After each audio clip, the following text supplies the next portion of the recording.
Okay, we are live and we are ready to start.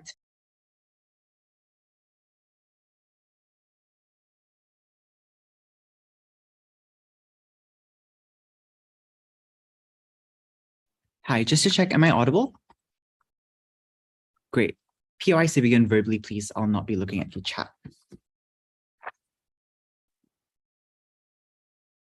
Starting my speech in 3, 2, 1. The criminal justice system is pivotal in ensuring that when crimes occur, justice is delivered in a way that best accommodates the instances of those crimes. We think the binary system inherently engineers inaccuracies in verdicts. We don't stand for this on the side of proposition. What then do we support under our side of the house? First of all, a 4-pronged setup. Number one, what do these trials look like? We think they strictly apply to criminal cases, which involves the state and a private citizen or multiple. We think within these trials then, the metric to convict defendants is beyond reasonable doubt. That means the evidence presented within these trials must be able to certainly prove that the defendant who is being on trial is guilty of that crime. Secondly, where's the context in which this debate takes place? We think the debate takes place in the instances where there's some level of evidence to suggest that a person may be guilty, but the issue is that in the current time we have, there's insufficient evidence to prove that this individual is guilty of that crime. We think on the comparative that opposition has to defend, they would either hand individuals a not guilty verdict or a guilty verdict. We changed this because we allowed for a third potential verdict to be reached, which is the not proven one, whereby we do not have sufficient evidence to convict them now, but in the future, there's a propensity for a retrial to happen. What then happens when we give an individual a not proven sentence? One, if the prosecution doesn't choose to bring it up, we think the individual is let go. Or two, if the prosecution wants to launch a retrial, the individual goes through the same process again. Thirdly, we think in the instances where the prosecution wants to launch a retrial, there's a set time after the first trial for the prosecution to do things like collect additional evidence in order to launch a retrial. Lastly, I want to be very clear about what our burden is. All we need to do in proposition is not prove that we're able to create a perfect justice system, but rather we're able to minimize the accuracies that exist within it in the status quo. We think the existence of a third not proven verdict is merely a tool in the toolbox for the criminal justice system to have. With that being said, I'll forward 2 arguments within this speech. The first, as to how the moral duty in the CJS in terms of safeguarding society means it's pertinent we reduce the propensity for inaccurate decisions. And secondly, why we ensure reparative justice for victims. Onto the first argument, there are 3 parts underneath this. But first of all, I'd like to note the premise of this argument engages in the best case of opposition, where the criminal justice system is in fact functional. With that being said, 3 parts underneath this. First of all, what are structural flaws within the criminal justice system in terms of its operation? We think criminal courts in the status quo operate on a binary. Either the defendant being trial is guilty or they aren't. The problem is that when it comes to criminality, it isn't as clear as black and white, because more often than not, there isn't necessarily CCTV footage in all instances which shows a person in the act when the crime was taking place. We think more often than not, in the wake of a crime, there's also insufficient evidence to concretely prove that someone is guilty of the crime. Given that there are many gray areas, we think it's easy for it to be exploited, because when there's insufficient evidence, you have either one of 2 instances. The first, either judges or juries feel that the defendant isn't guilty because they might look a certain way or talk a certain way, meaning they let them escape, or they are far too punitive and default to their own subjective biases and decide that the person is guilty, locking them up in prison to waste away. We think, therefore, given that inaccuracies exist in how the criminal justice system delivers punishment, because we force a decision within the binary system, we think it doesn't necessarily reflect the details of the case. The second part is how we correct this flaw by offering more time for the prosecution. Because in the instances where there's insufficient evidence, but reasonable belief that someone may be guilty of a crime, we can retrial this individual, but we have the additional benefit of more time. Why is this pertinent? Because we think in the duration of the first trial and the second trial, the prosecution is able to gather more evidence for them to decisively prove that this individual is guilty. For instance, whether or not we can prove or find new DNA that pinpoints the crime to the perpetrator could be pivotal. We're able to convict convince more witnesses to come testify in the second trial who could be pivotal in the outcomes of the case. But the final part is extremely important. We think we're able to afford the most accurate adjudication of justice. We're not saying that individuals have to be convicted in the second trial, but we think that even after the additional time provided, and if you do in fact reach the same verdict, at the very least, the judge or the jury has absolved themselves of making an inaccurate decision simply because in the second trial, you get more evidence to weigh on. We think in the instances where we did in fact reach a guilty verdict, at the very least, we didn't allow another criminal to be released into society and potentially harm more individuals in the future. Before I move on to the second argument, I'll be happy to take a point. Let me be clear. You cannot support the presumption of innocence until proven guilty. The presumption on your side of the house is you're guilty except for the fact that we haven't found the evidence to prove you yet. So even if that may be the case, we think that when you have more evidence in the second trial, and if the individual is proven not guilty, we think that is far better. Because on your side, you only have one shot to decisively prove that this individual is guilty. If you prove them to be not guilty and they did in fact commit a crime, we think you're merely releasing another individual to be let into society to do more harm in the future. On to the second argument as to how we're able to ensure reparative justice for victims. We think the premise of this argument is far more realistic in dealing with the status quo, which is that the criminal justice system isn't perfect, but under opposition, its unique flaws are exacerbated simply because you only have one shot to determine whether or not an individual is guilty or not.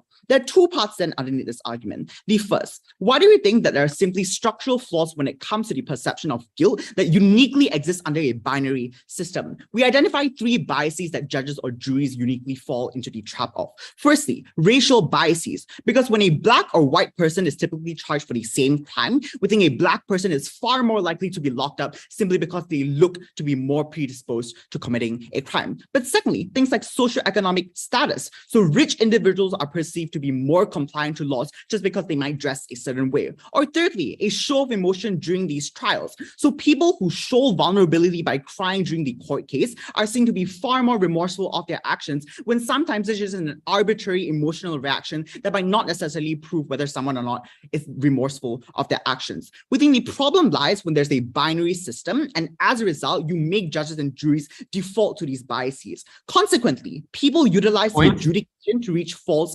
convictions. In the US, for instance, cases which are found to be false after conviction are disproportionately affect those who are poor and Black. We think when the evidentiary standard isn't beyond reasonable doubt, that is when sometimes we might believe that an individual is guilty and lock them away. Or because of our other biases, you perceive them as less guilty of a crime because they look far less predisposed to crime. All these instances fall in the middle where we are adjudicating whether or not someone is guilty of a crime. But secondly, and more importantly, we think prosecution teams on the side of op go for attainable justice rather than proportional moral justice. What exactly does attainable justice look like? We think the prosecution has to decide based on the evidence they have in terms of the severity of their charge. So for instance, when it comes to first-degree murder, you need to prove intent compared to second-degree murder, which is just the act. We think in the instances where it uniquely fails, opposition can't hold people on trial for the same crime because of a double jeopardy clause that exists within the legal system. That is, you cannot trial a person for the same crime that they were previously said to be not guilty for, meaning that if you've been found not guilty for first-degree murder, you cannot be trialed for that or anything under that. We think a problem exists because when you have insufficient evidence, you're unable to hold the person accountable in the future, even though you do believe that they're guilty. We think this is simply messed up for reparative justice because opposition sends a message that a punishment is better than none. But the only reason why we're able to not get is because of technicalities, and it's only under the side of proposition where we're able to rectify the flaws in the system we're so proud to propose.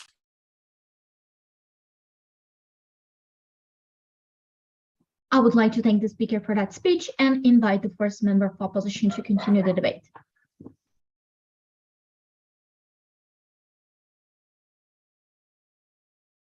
Hello, just to double check, can I be heard and seen fine? Yeah.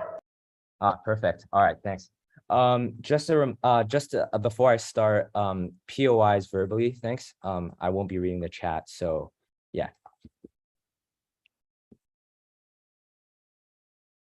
We think proposition's line of argumentation is contingent on a characterization that isn't the status quo. Let me characterize what the status quo is actually like on our side. What's our stance in this debate? One, we support a world in which juries and judges only have the option of guilty and not guilty verdict as opposed to a not proven option on their side. This comparative looks like a few things. One, the presumption of innocence unless proven guilty beyond reasonable doubt on our side. This doesn't exist on their side because on their side, it's you're innocent until there's more evidence to suggest that you are guilty, because then you wouldn't be innocent anymore, you'd be not proven. This engages with their characterization that innocence until proven guilty still exists because people don't view you as innocent on their side. It's just that you're guilty, but not just proven yet. This means that their gray zone analysis doesn't stand because on our side, you would be innocent because the reasonable doubt burden has been met for guilt, which means on our side, you are seen as innocent. On their side, you aren't seen as innocent. Two, this engages with their new DNA argumentation, right? Retrials note on our side of the house, if you are the prosecution, still exists, but you must petition the court with enough new evidence to toss out the verdict of the previous trial.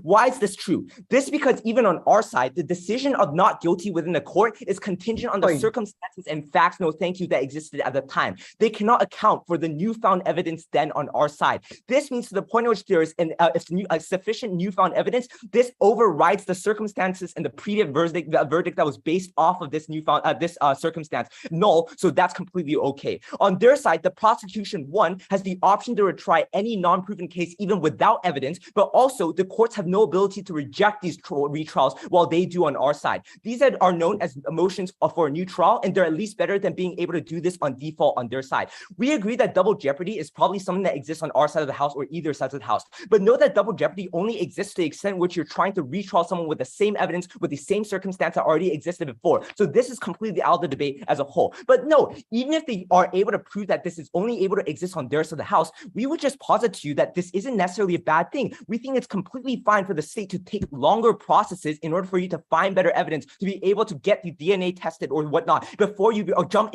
straight into a trial. We think that's just a comparatively better thing for these states to do in the first place so that they aren't able to infringe on people's rights as a whole. Two, what do we think non-proven is going to look like in court? This is a few things, and this engages with their tool in the toolbox analysis. One, a significant number of cases will be non-proven. This is because if you're a jury, you don't want to deal with the responsibility of handing down a criminal sentence if they're innocent or letting a potential criminal back into society. This is the middle ground that allows them to avoid that responsibility on their side. Two, juries have personal interest to finish deliberation sooner, right? These are people who have been isolated from society for months, not being able to watch TV, not able to go to work, not being able to see their friends, so that they remain objective and they just want to go home. This allows them to dodge a lot of the blame that exists on their side of the house because this makes both sides happy. Three, judges are likely to hand down non-proven verdicts as well because they don't want their previous verdicts to be overturned by a higher court because this decreases their own court's legitimacy. A non-proven verdict gets rid of this because it's not black and white anymore, right? A guilty verdict in a higher court doesn't necessarily mean that you're wrong, but rather the lawyer was able to prove it this time.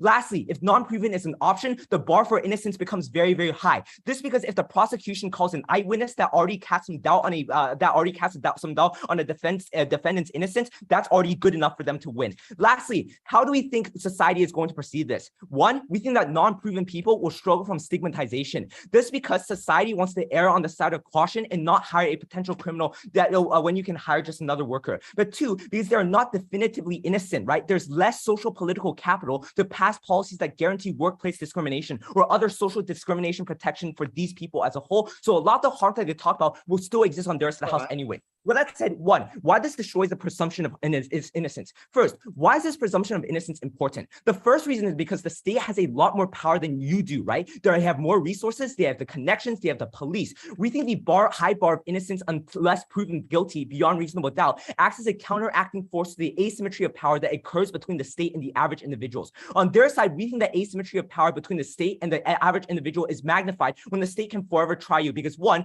they have the resources to do so while you might not, but two, innocence is much harder to prove for the defendant as a whole. Second layer then, we think the criminal justice system should presume innocence until proven guilty because of the presumption of goodwill. This is why we have privacy laws, for example, because we presume that people are not hiding something and they have the right to feel safe over the amount of criminal activity we're going to catch. This because this is just not the prosecution for the for the prosecutor, but it means that there's a massive infringement on your natural rights if you're proven guilty. You cannot freely move, you cannot speak. This is why we think the bar has to be very high instead of low for proving guilt, because the consequences for the people who are proven guilty is very, very severe on their side. Third, let's take them to their best and say that they get the impact of letting people who actually committed the crime have non-proven verdicts instead of innocent ones. This principle is still more important. This because the legitimacy and the integrity of the system outweighs the outcome of individual trials for the two reasons that we give you above. This is why we give the worst criminals, even though everyone knows they're guilty, a fair trial. But two, this is like a slippery slope, right? This because when the state can say we can compromise on the presumption of innocence by heightening the bar for the defendant, this is when you also allow the state to use the criminal justice system to achieve its own ends and interests on their side.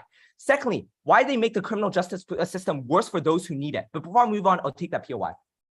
The outcome is far worse when juries and judges err on the side of caution under op and find individuals guilty under a binary system, because it's far better to find an individual guilty rather than let them go. No, we don't think that's true, and I'm going to prove to you why in the second argument. And also, moreover, we think this isn't true because you let them get away with giving a not guilty verdict much easier instead of making them discuss and think about whether or not this person is actually guilty on your side. Second, why we make the criminal justice system worse for those who need it? We have a few layers under this. One, plea bargains get worse for the poor and racial minorities. This deals with the best case scenario on their side when individuals do not even if individuals get not proven verdicts. This because now on their side, the prosecutor can threaten you with not a guilty verdict, but with endless prosecutions. They can forward rhetoric like after you're not proven, they'll just try you again and again until they get you. We think, one, this is harmful for individuals who just cannot suffer the brunt of multiple trials because they cannot afford it, right? For example, because they have to work jobs, they have to see their family, etc. It means that going to trial for months and months, being suspended from your job, not being able to see your family, which is things that people just generally don't want to do. On our side, plea bargains are bad, but if you know that you're only fighting one trial and you know that you're innocent, you're willing to take that cost to fight it to the extent which you know that your life isn't going to get ruined. Two, this is bad for racial minorities who know that they are innocent but fear that the jury is going to be prejudiced against them and hand them a non-proven verdict because it is so easy to do so in comparison to a guilty verdict. Therefore, more innocent people will be willing to sign plea bargains, which forces them to go to prison. The impact of this argument is that innocent people go into prison, which makes them much more stigmatized for society for life. They can't get jobs in the future. They can't get things like public housing because they have to admit that they were like a criminal in the past. Secondly, the prosecution will have an advantage against poor individuals if a retrial happens. There are a few reasons why. One, the prosecution can prepare better for what you're going to say in the future because they've heard their arguments already. Contrast this to your public defender who, one, might switch between trials and two, have like 50 trials at hand. Therefore, you give the prosecution an unfair advantage in future trials, which increases the likelihood you will get a guilty verdict. Thirdly, we think if you care about getting the right verdict, we think this gets worse on their side. This because rich attorneys can get guilty clients off easier on their side by aiming for non-proven verdicts instead of not guilty verdicts. This is like arguing a chain of custody defense instead of actual witnesses to testify for your alibi. For example, if your CEO accused of rape on their side, your attorney is more likely to argue that the rape kit didn't get to the testing center in time instead of proving that you weren't there. We think that rich people are not affected by the stigma that's associated for a couple of reasons. One, they can pay for another trial easier. Two, they can hire PR teams. The impact of this is twofold. One, the dangerous individuals that we believe ought not go back into society because they cause harm do not get the punishment that they get. But two, they can cause harm again, right? Which we think is very, very bad based off their own principle and based off their own criteria. For all those reasons, we're very, very proud to stand on op.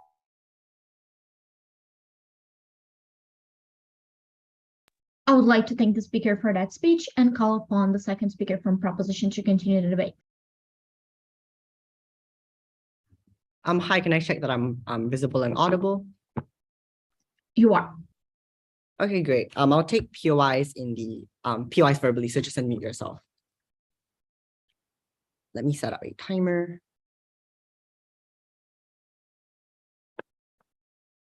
Starting in 3, 2, 1. Derek Chauvin was only prosecuted of second-degree murder because the prosecution team did not believe they had the sufficient time to collect evidence to actually prosecute him for the actual crime he convicted. That is the world that side of opposition prefers and would live in, where we settle for less and victims are the ones that are robbed of their justice and are never able to actually sleep at night knowing that they were wronged and the criminal justice system that was meant to prevail failed them. Before I move on to a piece of argumentation that flips what they said in first opposition at the end on how plea bargaining is far worse and you false force individuals into false convictions, a few levels of responses to the speaker before us. Note that they have a false characterization that they push us into. We never argue that these individuals are going to be stigmatized, limited in their freedom of speech, insofar as they're given a not proven verdict. All they're now subjected to is a retrial. So note that if they wanted to also argue retrial in the instances, for example, and note in highly limited instances like DNA, note that they'll only apply in instances where DNA is found in the future when we have new technologies that are able to synthesize, for example, blood samples, like in the past for cold cases. That is the only instance in which retrials apply. In the interim, police are not allowed to collect evidence. Police are not, or the prosecution is not allowed to give subpoenas, get warrants in instances where you're proven not guilty. Those are all the unique circumstances the opposition still needs to deal with. But if they also defended retrials, all of the stigmatization likely applies to them as well. But note that they have a false presumption in the entirety of the first argumentation and just the premise of the case at all, which is the idea that you erode the idea of presumption of innocence until proven guilty. Note that even if there is a retrial, we're not saying that you're not innocent insofar as you're not proven guilty. We are still maintaining the evidentiary standard of the high threshold that you still need to fulfill. The only difference is we're opening up the branches and alternatives to ensure that the most accurate level of justice is actually able to be applied. So them saying that you're able to counteract the asymmetry of power because they can forever try you is just insufficient in terms of, number one, if these are truly malevolent individuals that wanted to keep you in these retrials, these are the same individuals that will force you in circumstances to take bad plea bargains or intimidate the individuals in the first place. But note, there's a false presumption that the state is always at the hand in the first place. Note that if you hire, for example, private prosecutors, we're uncertain as to why the state is the one manifesting or the state is the one imposing on the defendant in most of these systems. So therefore, the integrity of the system never falls apart because we never said that this person isn't innocent. We just said that if there are instances where there's reasonable doubt that this person could potentially be guilty, and the only thing that was in the way of justice was time, because we did not have the time to collect evidence. We did not have the time to convince certain witnesses that we ought to therefore, in order to prevail and for justice to actually be delivered, have a retrial. And in instances where you still are proven innocent, we will happily let you go. So their presumption only applied if we always wanted to find these individuals guilty, and we always prosecuted them in all instances. Clearly, our principle did not apply to having to prosecute this individual and find them guilty, only opening up the avenues and opening up the options for more individuals to opt in. But second, the idea that there's going to be far worse prosecution, because they said that prosecutors can try you again and again. The reason why this argumentation falls is because they presume that the prosecutor holds the power as to whether or not a not proven verdict is delivered. Note that the prosecutor does not have this power. So you can't just assume and just intimidate individuals and say that we will have a not proven verdict and we're going to continuously go into trials, because the power is in the hands of the jury and the power is in the hands of the judge, which means that insofar as the judge and jury no longer deliver a not proven verdict, these are false accusations that hold little to no weight at all. But we'll flip this later on in the second argument, in the third argumentation that I'll bring to you. But note that them arguing rich people are able to game the system is potentially far worse on their side. Because on our side, you can believe that a rich person is less likely to be convicted of crimes. They might be able to hire better lawyers in order to get the prosecution to fail. But in those instances, if they can't prove, even if we are unable to prove that they are overwhelmingly committed the crime, at the very least, there's a third alternative to a not proven verdict. On their side, it's either guilty or not guilty. The minute in which rich individuals are able to leverage off their privilege by having better lawyers, those are instances where you lock them out of any opportunity to actually seek justice and for these individuals to actually be held accountable. Before I move on to their point. Yeah, so Derek Chauvin being proven not proven also means he walks away. He is stigmatized the same on both sides. Liberals will hate him, conservatives will love him. Proposition changes nothing of this. So what's actually the delta on your side? I don't understand what's the confusion for opposition. If you're given a not proven verdict, you still need to go to a retrial, which means that eventually you will come to a decision as to whether or not this person is guilty or not. You don't just have the not proven verdict hanging over your head until you die. A retrial means that we will try to come to a conclusion and a decision. None of those things actually apply, therefore, and they have a false presumption in their case. What did they therefore not respond to at all from first proposition? And note that the first opposition never gave any credit or never gave any weightage or any comparative as to what we provided to you in first proposition. We gave you number one, the accuracy of this criminal justice system. We told you that the reason why this principle was important is that because we protect society safety and that we ruin the lives of the guilty convicts. And in those instances, we better be sure we put the right individuals in jail and that the individuals that are actually innocent go off and live their lives in those instances. That on our side, even if we have the presumption that these people are relatively guilty and that there's a reasonable amount of, there's a reasonable believability that this person potentially did commit the crime,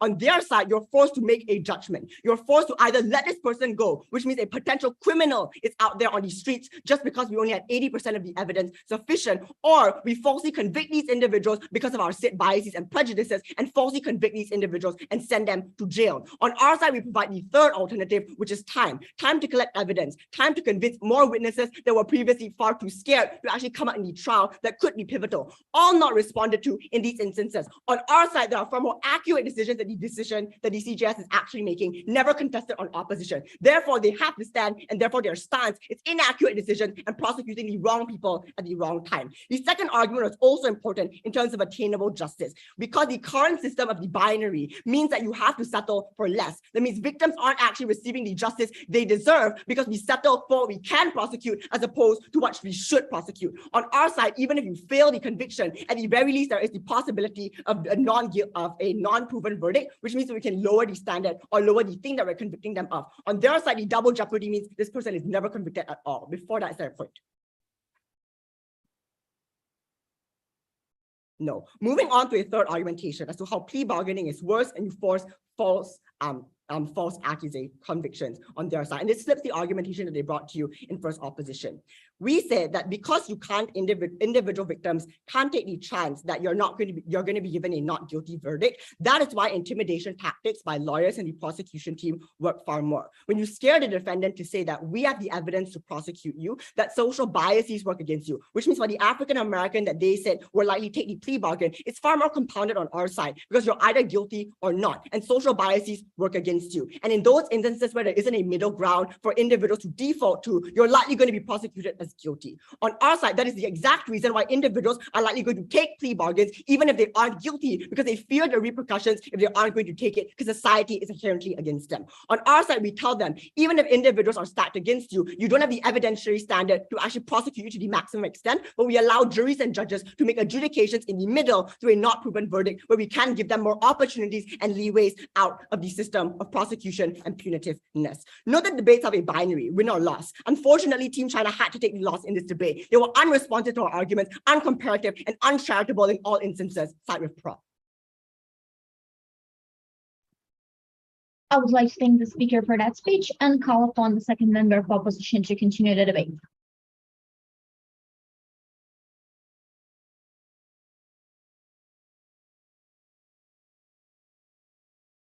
Hi, am I audible? You are.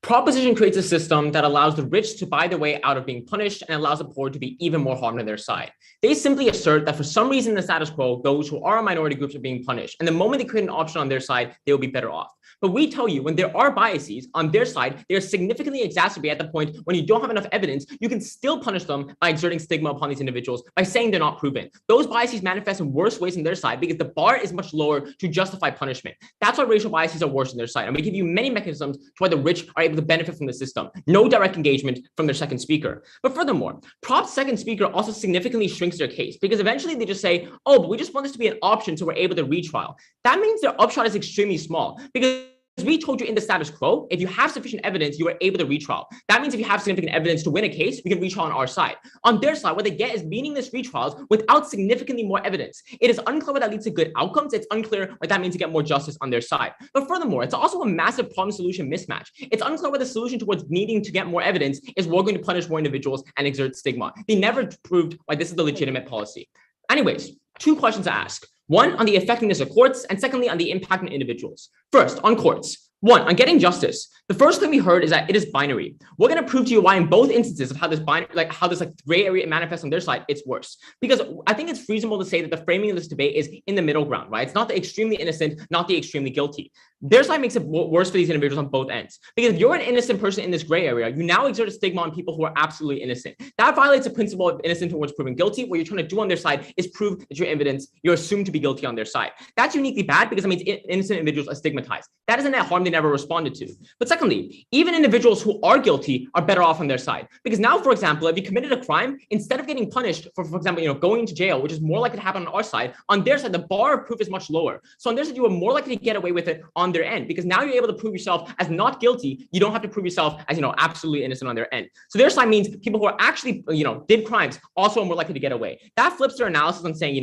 we need to protect society, because on their end, when you create this gray area, a certain amount of people who aren't innocent are punished. Now, on the argument of biases, we already flipped this very easily, right? Because we told you on their side, it is the individuals who are racial minorities who are already being punished and being harmed. So the demographic in this gray area is more likely to be those who are extremely wealthy. This is the framing we gave you very clearly, to which you heard no response to. That already means on their side, the beneficiaries of the policy are those who are wealthy, who are able to use resources. You give them even more options to benefit themselves. But we're going to take them at their best. Why is lowering the bar for proof even worse? Because we told you it enables massive state abuse. Because within the gray areas, all the racial biases they talked about are much more likely to manifest, because it's very easy for you as a jury to say, you're not guilty, you're innocent, and you're not innocent, but you're also not guilty, right? It's a very low bar to actually reach. Therefore, racial biases manifest in worse ways on their side.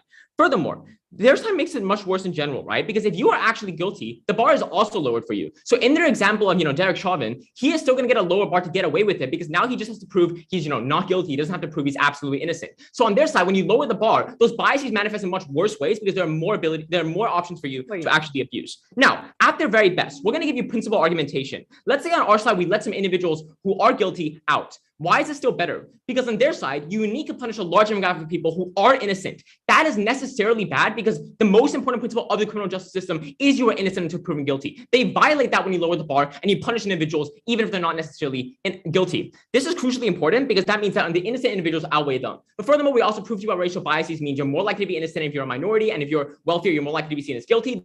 Therefore, on their side, you also disproportionately punish those individuals. So with that principle, we proved to them why innocent individuals shouldn't be punished. They need to respond with this, because Prop 2 neglects this heavily. Now, secondly, on additional justice, right? And this is the main shift from Prop 2, because they say we need more evidence. That's a big problem they outlined, right? Already the impact is quite small here, because that already shrinks a lot of their impacting from first. But furthermore, we told you in the status quo, if you get more evidence, you can retrial, right? So it's unclear why their policy is absolutely necessary, because on our side, if you get significantly more evidence, you have the option to retrial. That already means their entire case has evaporated. But furthermore, even in their best case, let's say they get constant more retrials, they get more retrials in general. Why is this worse on their end? Because we acknowledge that, because first of all, the upshot is relatively small, and that it's unclear whether these retrials lead to good consequences, because they don't prove, or you're going to get much more evidence. We told you evidence in general is quite difficult to acquire after the math. So their impact is already very small. But furthermore, the biggest harm under this that was once again unresponded to is how it affects those who are actually poor. Because they simply just say the prosecutors won't have an incentive to retry individuals who are minorities. We told you these individuals have less resources to actually enter retrials, because it costs a lot of money to get a lawyer. So on their end, these individuals are uniquely punished, because you simply cannot afford to keep up with constant retrials. And wealthy individuals, therefore, are much better off, because you can afford good lawyers, you can afford the marathon. On their end, you harm these individuals specifically. So once again, another mechanism on their side that specifically harms the poor. That's morally illegitimate.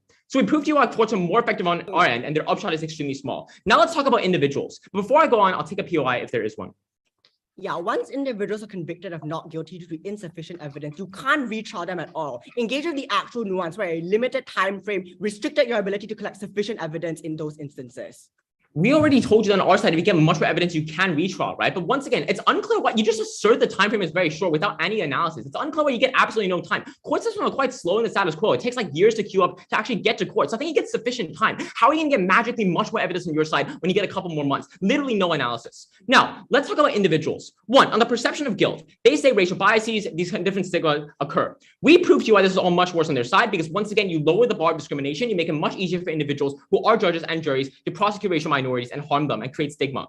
They never respond to the stigma argument, right? Because it's unclear what changed on their side. we give you a unique impact, and this is crucially important because we are able to prove to you why stigma affects those uniquely or vulnerable individuals in society. The way that manifests is very problematic because once again, the principle is clear. You are innocent until proven guilty, and their side also wants to run on this principle and prove that. But on their end, when you are a vulnerable individual, when there are racial biases as they concede, even if you get this not guilty verdict, when you go into society, individual biases will still stack up against you, employers will still won't hire you, and they'll not give you the benefit of the doubt. That means you're essentially punishing individuals who are innocent and never prove themselves to be guilty. So on their end, vulnerable individuals are much worse off because now in society, you're stigmatized and treated as if you did commit a crime because you have this not guilty status. Wealthier individuals are able to get away with this. And once again, we didn't hear a proper engagement to this argumentation because if you're wealthy, you have access to resources. People give you the benefit of the doubt. They think that because you're very wealthy and a good person, you wouldn't do horrible things. So for that reason, the wealthy are never punished. And as we have told you, in the majority of instances, that demographic that are in the gray area are those who are wealthy, who have a lot of resources to stay in court. On their end, these individuals are never properly punished. So even in the very best case, they want to punish individuals in this not proven category. Their side makes it much worse because you only punish those who are racial minorities. That is a big problem. Secondly, on the argument of reparations, they simply assert that they get reparations, but they never actually prove this argumentation, right? It is unclear to me why saying that you're not proven gives you a lot of relief as a victim, whereas saying that you're not guilty doesn't really result in that. So they're unable to prove that the not proven status gives you massive relief as an individual victim. But we're going to flip this on why our side is better. Because on our end, we punish a lot of the criminals who on their side would get away because they have the not proven status and the bar is lower. That is crucially important because even if, for example, less individuals are persecuted on our side with them, like they are guilty, but some people do get away, the individuals who are punished are fairly punished under the system and proper reparations are restored. If you committed sexual assault on our side, a big bulk of these individuals will be properly punished. And that is crucially important, whether it's as a signaling effect to get people to talk about these issues, but also in general in terms of getting proper justice. On their end, the bulk of these individuals actually escape in terms of they get the not proven status and you never properly punish them. So on our side, we get much more effective reparations because the benefit on their side to individual victims is very small. On our side, even if it's less victims who are benefited, the benefit is much larger because you get proper punishment. So for that reason, we're able to prove to your reparations are also better. At the conclusion of this debate, we're able to prove to you unique mechanisms. We prove to you on their side, you only benefit the rich and you harm the poor even more, and they don't fulfill the purpose of a court at the very basic level to not be assumed to be guilty when you actually are innocent. For all these reasons, very, very proud to oppose. I would like to thank the speaker for that speech and call upon the third speaker from proposition to continue the debate.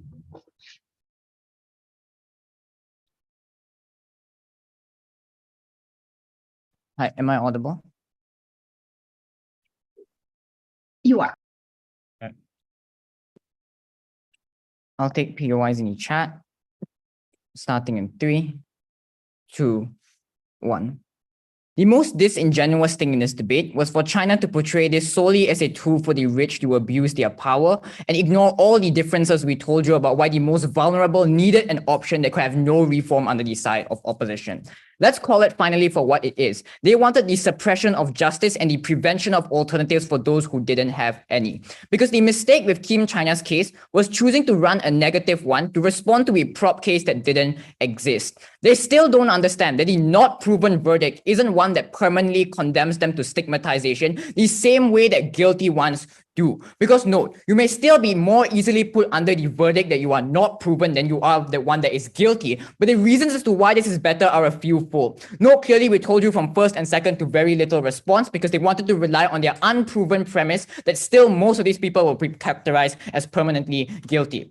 First, if these people are like to have insufficient evidence to put them as guilty, but still have some degree of evidence to immediately not declare them as guilty, then it's probably a gray area that most people are then going to either resort towards guilty or then not guilty. The key difference we told you about why it wasn't going to be guilty was that the degree to which you had insufficient evidence means most people wanted to err on the side of caution for all the analysis they already provided. The second thing they want to talk about here is that most people are going to abuse the system. I want to point out that all of the malevolent incentives they characterize are symmetric. If you are a person with a lot of power and you want to escape justice, you'll presumably do that anyway. But the difference here was about the far worse outcomes you got because you create the permanence of a binary verdict. When you set it in stone, because when you found out that you aren't guilty, but then you discover that you actually are, you can't go to seek this justice again. The opposite is also true. If you are proven guilty because of certain biases, you are never able to then retry is again, other than the counterfactual we provided where you had better justice because you had more information to do so. Let's clarify the burden in this debate. It was not here to prosecute all bad faith actors perfectly. It was a reimagination of the world where this existed, meaning that most of their characterizations for why this debate was going to happen in status quo, why people had different views about how this policy would work, meant that most of them did not exist, and that is why they have to lose the round. There are three issues I want to talk about in this speech. First, on maximizing justice. Second, on why this is good for victims in particular, and third, about stigmas and stereotypes that receive very little response. First, on maximizing justice, we get two major claims from the opposition. The first is that their claim is that initial presumption is not innocent, but you think is guilty. And the importance of this is what I'm doing here is challenging the entire characterization that their first issue is reliant upon and disproving it. First, the fact that they weren't convicted guilty clearly means a lack of sufficient evidence, so it can't be proven that these people were going to be guilty anyways. But the second thing is that the argument of the slippery slope doesn't work because of the historical reasons for assumed innocence. If you believe in the status quo, that the justice system developed a way to prove these people that were going to be innocent under proven guilty because we recognize there were certain circumstances where victims ought to be protected. They don't give very much analysis for why this same incentive isn't true. If you do want to protect people from the state power, from being over abused as they characterized from first, then presumably this same incentive to declare this in the code under the law would still exist. So if people historically wanted to have assumed innocence, this would still happen regardless because you aren't able to declare them permanently guilty from the get-go, and this already outframes most of their reasons. But the third about their label of not proven isn't likely to be very permanent because you're still able to retrial again. The difference is even if you're likely to be not proven guilty or you're still going to be proven not guilty, you're still able to retrial again, which is able to reduce all of the stigmas they talk about. The second thing is their claim is that you easily allow judges or juries to default to this, which results in an overall gridlock and lack of justice. First, I want to point out that the debate must assume some integrity because if their characterization is that all judges are lazy and they want to go home is true, they can also declare a non-guilty verdict under our side and therefore also get it the easy way done. This can't be true. First, from a self-preservation perspective, this makes no sense because you are hired to solve these things on both sides. But second, I think in the reimagined world, the opposite is likely to be true. If you choose to abuse the system for your own malevolent self-incentives, there are mechanisms within the system to note that you just easily chose this verdict because we developed a framework to characterize what is sufficient evidence, what isn't sufficient evidence then. So you probably have more code and oversight mechanisms. On an individual level, their claim that people will retrial forever won't work too, because with each consecutive trial, if it goes through 4 trials, the chain of retrials means that judges can have the information and confidence to make a necessary decision, which is why we guarantee it's going to eventually arrive at justice, which most of second op's claims are then contingent upon. And also note that second op concedes that most people don't have the resources to do this. So from a self-preservation perspective, it doesn't make sense as well. With this, what was our positive case that received very little response? First, on the ability to being retrial was key. The only engagement we got was that this isn't very valuable because new information doesn't happen anyways. First, this is fatal for their case because their entire mechanism for wanting retrials is you get new evidence. So if you don't get any new evidence under their side, then all of their setup is void and proves to you why our comparative was still easier. What was the unique nuance we got from first that received very little response? One, the reason why you could collect new information is because procedural law mandates these time frames. So if opposition wants to be super flexible with the timing, they have to abolish a substantial framework of procedural law. So within that time frame, you are able to collect new information. Additionally, from what you're able to do in status quo, the reimagined world where you're not proven means you also have mechanisms to help you seek recourse in obtaining more information because you recognize the urgency in you obtaining this evidence. So therefore, their claim that is very hard to collect doesn't work for their end. Don't let them get away with trying to outframe double jeopardy. We told you from second very clearly, the exception to allow retrial in status quo only applies for new DNA evidence, but you cannot collect more new evidence for a new trial, so prosecution could not work. And therefore, this is among the evidence already collected within the first time frame, so you can't get anything new. The difference here was that when you have your trial for things like first-degree murder, you can't have second-degree murder if the first one was initially put out, which is a massive obstruction of justice that they never respond to. Before that, I'll take a point. So even if finding new evidence is only exclusive to your side, we told you that witnesses are less likely to find new evidence on rape cases because victims are scared of the trauma, or on our cases against their powerful people, because witnesses think that they won't, like, that these people will get away with it again. So why are you likely to get that evidence on your side? I think that happens far worse on your side, because if you're likely to come to a permanent verdict and say that if you're now proven not guilty, and that's likely to be the majority of circumstances because cases like rape and cases like sexual assault have a very high evidentiary standard, means that the more times that it happens on your your side and you're declared not guilty, people have no faith in the justice system and are less likely to report for things like rape and sexual assault. So it happens far worse when you don't have the ability to retrial again. The ability to retrial was key because in status quo, most of it was obstructed. What was the second issue then? First op tells you that the rich easily abuse the system. One, this is largely symmetric for all the reasons they outlined. What's the deadlock breaker? The first was that if the rich can push for not guilty verdicts, then presumably under our side, when they're able to do this, they're still able to retrial again. But even in the worst case where the rich do push for this, when you are able to retrial, the difference as to why it's like to work in the favor of the poor is because your ability to push for this to be one that's going to be not proven, allows you to trial again, where otherwise the comparative would you would need to be pushing for a verdict that says that the perpetrator was guilty. So people who are the perpetrators and are more likely to rich are able to get away from this from the very get-go, which was their problem. No, we characterized you very specific types of criminal cases that have high evidentiary standards that did not receive much response from them when it comes to things like sexual assault or how biases were able to play in here. The final thing then was about activation of biases against minorities, things like false convictions. This is a massive issue because note when this world was reimagined, we prevented a massive number of people who were unjustly convicted from having ever to undergo unfair punishment.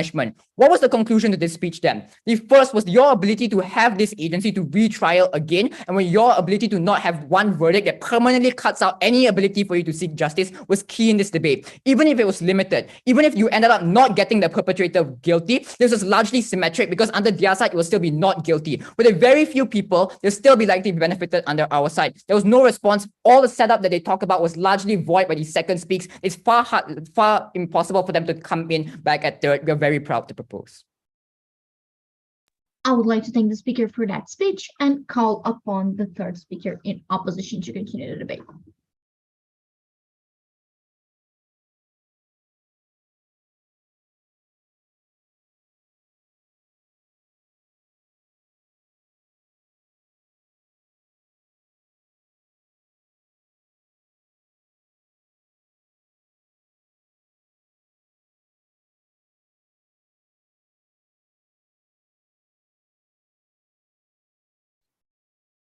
Opposition, can you hear me? Yeah. Sorry. Our speaker just came back from the bathroom. I'm sorry. Yeah. Okay. No, Okay, apologies. Well,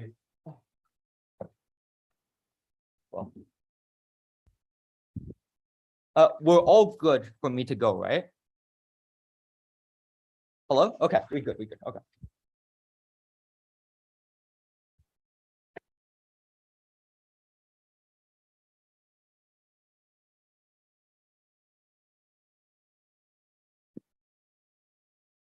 Before I get into my clashes, I want to note the problem-solution mismatch that my second speaker points out that they don't deal with in third. Because if their big problem in this debate is insufficient evidence, there's three problems in their case.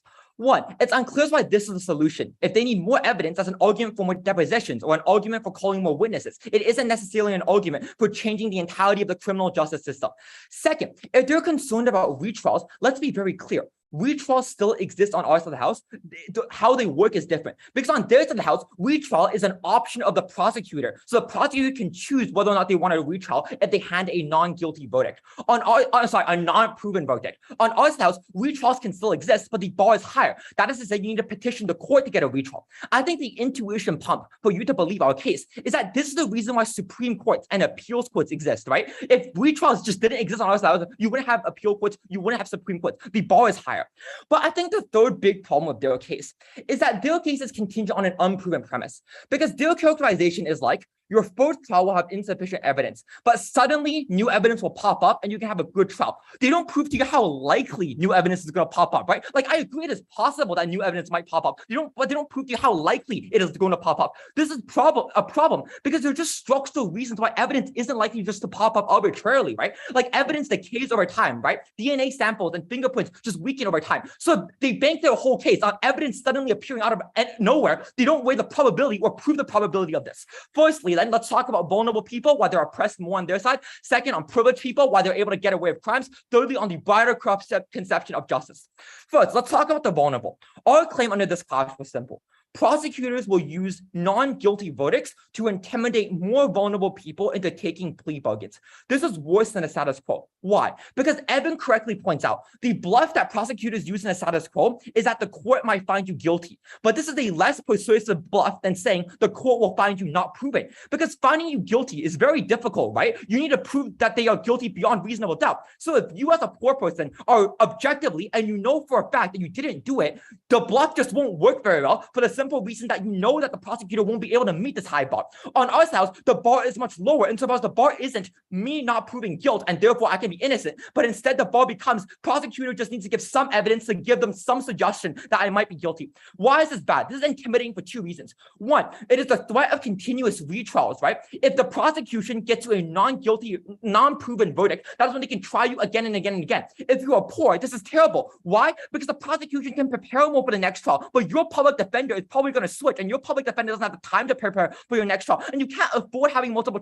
trials if you're poor because you need to work for your family. Second, even if retrial never happens, it's the stigma, right? Because there is going to be a stigma associated with people who are not proven. Society will view them as guilty people who got off on a technicality instead of innocent people. What were their responses? Their first response was an assertion. They assert that you won't stigmatize the non-proven verdict. The problem, though, is that they are asserting fiat they don't have. They have the fiat to assert that they have the non-proven verdict. They don't have the fiat to assert how society will react to people handing down the non-guilty verdict. A non-proven verdict. We told you in our first speech that society is likely to stigmatize people even when the court gives them a non-proven verdict for two reasons. One, the risk of you being actually guilty is bigger than the risk of you being innocent. So if a corporation hires you and you actually turn out to be guilty, then the corporation's reputation goes down the hill. However, if the corporation doesn't hire you and you turn out not to be guilty, they could have just hired someone else who could have done the same job equally as well as you. So there's an incentive to discriminate. Two, you can't justify political protections for these people for the simple reason that you don't have the political capital to justify these protections, and so as these people aren't innocent and deserve equal treatment, but these people are a bit more guilty than the average innocent person. The second response is, but prosecutors don't decide, judges decide, so prosecution can't use this. No, the whole point is a bluff, right? The prosecutor is able to bluff the jury into thinking, look, the judge is likely to decide this way, therefore you take a plea bargain. Know that this is important for a few reasons. One, this is more important in all their victims analysis, because if you want to talk about giving reparations to victims, the contingency is you need to lock up the right criminal. On this house, you won't lock up the right criminal because the state will force poor people into taking plea bargains because poor people will be scared. They'll be intimidated that the state only needs to meet a very low bar of not proven. Second, if their response in third is we're assuming that judges and juries are malicious, no, we're not assuming that judges and juries are evil. All we're saying is that they're self-interested. They have an incentive to hand down a lot of non-proven verdicts because they don't want to have responsibility because the jury just wants to go home after a long day. Here's the thing. Because we proved that there is going to be a lot of non-proven verdicts, not every single one of those non-proven verdicts will be retried, right? Only a very small percentage of non-proven verdicts will be retried. In those small instances, maybe you get better justice on Thursday House. But in the vast majority of instances, you won't get a retrial because evidence just won't appear out of nowhere. The problem, though, is that for all of those people who never got a retrial and who are stuck with a non-proven verdict for the rest of their life are stigmatized to the extent that society still believes that they're a criminal. It's just that they got off on a technicality. On our side of the house, when the burden of proof is innocent until proven guilty, that's when more of those poor people would have had innocent verdicts because the guilty verdict is so much higher than the non-proven verdict. Moreover, the current retrial system benefits the poor and benefits the vulnerable. Why? Because it's easier for you as a defense to retrial if you're convicted. It's harder for you as a prosecution to retrial. Second question, let's talk about privileged people in the criminal justice system. They're right. Privileged people have the incentive to use their lawyers to get off. We're arguing is that they have the greater ability to get off on their house. The first thing I want to say is that their mechanism for retrial doesn't work with privileged people. Why? Because prosecutors don't want to retry privileged people because their chance of losing is very, very high. Why? Because these privileged people have insane lawyers who can out-prep you, right? However, they have an incentive to retrial poor people because your chance of winning a retrial against a poor person who is a public defender is a lot higher. So they won't try privileged people. The other thing we told you is that stigmatization doesn't apply to privileged people because they have PR firms, because they don't get fired insofar as they own the company that they work at. What then is the impact of this argument? The impact of this argument is that privileged people who committed crimes have an easier way out. The burden for them isn't to prove that they're not guilty. The burden is just to delegitimize the evidence of the prosecution to a great enough extent that you're able to be let off on a technicality. That is when you have more chain of custody defenses instead of defenses that are actually more legitimate, like the idea that you had an alibi or whatever. This also beats your analysis on victims, because the victims who have privileged perpetrators will never see the light of justice, insofar as it is easier for those privileged people to get off, because their wealthy lawyers can just get them into non-proven verdicts. Lastly, I want to talk about the broader conception of justice. Before that, your PY. Yeah, after a not proven verdict is delivered, you still need to go to a retrial. So these individuals will be held accountable one day, actually engaged. No. Read the motion. You have the option to retrial. Not a retrial is inevitable. The infoslide says an option. The problem is that you don't prove how many spontaneous serendipitous pieces of evidence will pop up. But what we prove to you is that if a retrial happens, you're going to retrial the poor guy who's a public defender, not the rich guy who's an insane attorney from Scotland, right? Third, let's talk about the wider perpetuation of justice, right? Here's the thing. We explained that the presumption of innocence until proven guilty gets knocked out on Thursday House, because as they correctly point out in first, it's not a binary anymore. It isn't, if you don't meet this high bar of guilt, you are innocent. It is, you don't need to meet this bar of guilt. You just need to meet the slightly lower bar of being guilty, but being gotten off on a technicality. If their response is gray zones is their problem. Because in the status quo, the gray zone isn't roll a dice and determine if they're innocent or guilty. The gray zone is they're innocent because they haven't gotten the burden of reasonable doubt, right? Gray zone means by definition, you don't have reasonable doubt. On this house, they get rid of the presumption of innocence to a large extent.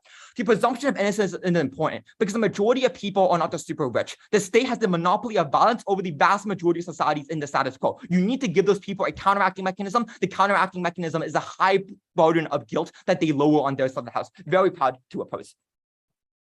I would like to thank the speaker for that speech and call upon the reply from opposition.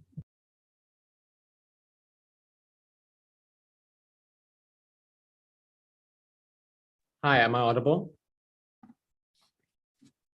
You are.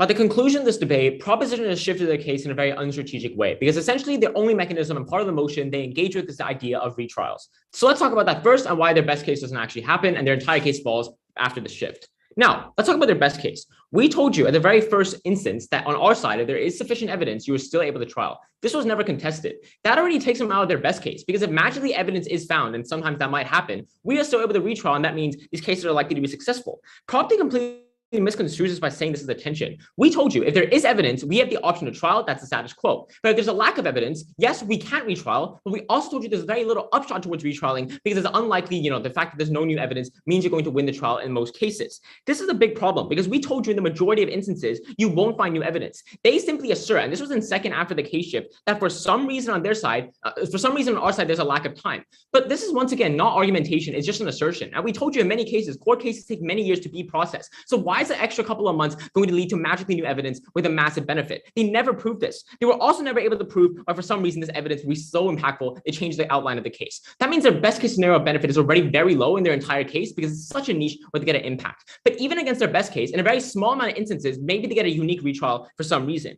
But we told you this is bad, because in the majority of instances, this retrialing mechanism, which is a lower bar to access on their side, means those who are poor and without resources will be forced into plea bargains, because you simply cannot afford to go on multiple trials when you're a poor individual. That's a system that only benefits the rich, because the rich are able to afford those trials, and therefore the state doesn't have an incentive to continue prosecuting. So on their side, even if the system works, in most cases it will be used, the harm is much larger because it will be used as a tool for coercion. This is the analysis Bowser reinforced. They didn't have a proper response even after the second speech. So we already beat them at their very best and their entire case. Now, all the other parts of the motion, they don't really debate on after Prop 3. How do we win these very easily? It was quite easy because they didn't engage on most of it. Secondly, system of courts. The problem we told you is that in the status quo, as they concede as well, there are many biases. What we told you is very simple. When you lower the bar of proof in terms of what will be harmful to an individual, because as we have proven to you structurally, if you are seen as not guilty, in many instances, there will be negative stigma against you. It benefits the rich and harms the poor. Many layers that we gave you that were never properly engaged with. One, we told you all the biases they have are much easier to exercise because the bar to harm an individual who is of a minority group is much lower. Never engage with. Secondly, we gave you structural incentives to why individuals who are juries and judges won't make proper decisions. The only response to this was they're professionals, but we gave you structural reasons. Saying they're professional is not argumentation. reputation, right? We told you that in general, it's less responsibility for you as an individual and it harms your reputation less. That means the tool won't be used properly. But furthermore, we also told you the burden of proof for the wealthy is lower because now you can use your resources to fully focus on the idea that you're not fully guilty, therefore you can get away with it pretty much scot-free. We also told you what there are mechanisms for the rich to basically exercise that and not really harm themselves. So in these instances, the rich are able to use their resources to an advantage, whereas the poor don't have resources and are likely to be harmed by biases even more. Both demographics are much worse off on their side. They never engage with a lot of this impacting. And this is crucially important because we told you that even in their very best case, if our side lets some individuals not be tried properly, it is still more important to preserve innocence because having that stigma against you, especially if you're vulnerable, means you can't get a job. It means you're seen in society as a criminal because people don't give you the benefit of doubt. That's a very bad environment to be in. So on our side, if we punish properly, even if some individuals get away scot-free, we still think not punishing the innocence is a bigger principle. They never engage in any of this, so we beat them even in the very best case. Even though it was unnecessary, we beat them at all those levels, right?